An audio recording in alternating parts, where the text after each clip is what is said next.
Gen துறவி ஒருவர் எப்போதும் தன் சீடர்களுக்கு மாலை வேளையில் புத்தியை புகட்டும் சிறுகதைகளை சொல்வதை வழக்கமாக கொண்டார். அன்றும் தனது சீடர்களை அழைத்து கதை சொல்ல ஆரம்பித்தார். அப்போது அவர் சீடர்களிடம், இதுவரை நான் உங்களிடம் கதையை கூறி அதற்கான சிந்தனையையும் சொல்வேன்.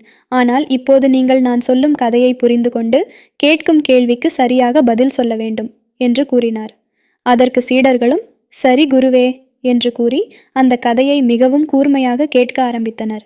பின் குரு கதையை சொல்ல ஆரம்பித்தார். ஒரு ஊரில் தவளை போட்டி நடந்தது. அந்த போட்டியில் நிறைய தவளைகள் பங்கு கொண்டன. அது என்ன போட்டி என்றால், உயரமான குன்றின் உச்சிக்கு யார் முதலில் செல்வது என்பதுதான். அந்த உச்சியின் உயரத்தை பார்த்து அங்கு கூடியிருந்தவர்கள எந்த தவளையும் இந்த உச்சியை அடைய முடியாது என்று தங்களுக்குள் பேசிக்கொண்டனர். ஆனால் அதில் ஒரு தவளை மட்டும் அவர்கள் பேசுவதை கூர்மையாக பார்த்தது. பின் போட்டி தொடங்கியதும் அனைத்து தவளைகளும் அடித்து பிடித்து ஒன்றன் மேல் ஒன்றாக ஏறி வழுக்கி விழுந்தன.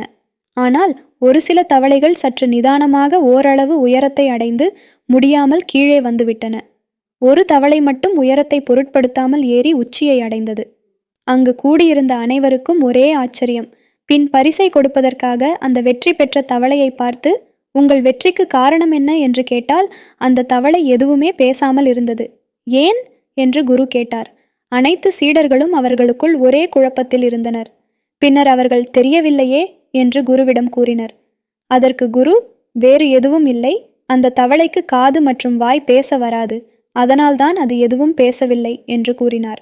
அது மட்டுமல்லாமல் அந்த தவளை வெற்றி என்னும் நோக்கத்தை மட்டும் மனதில் வைத்து போட்டியில் பங்கு கொண்டதால்தான் அதனால் வெற்றி பெற முடிந்தது என்பதையும் கூறி சென்று விட்டார்.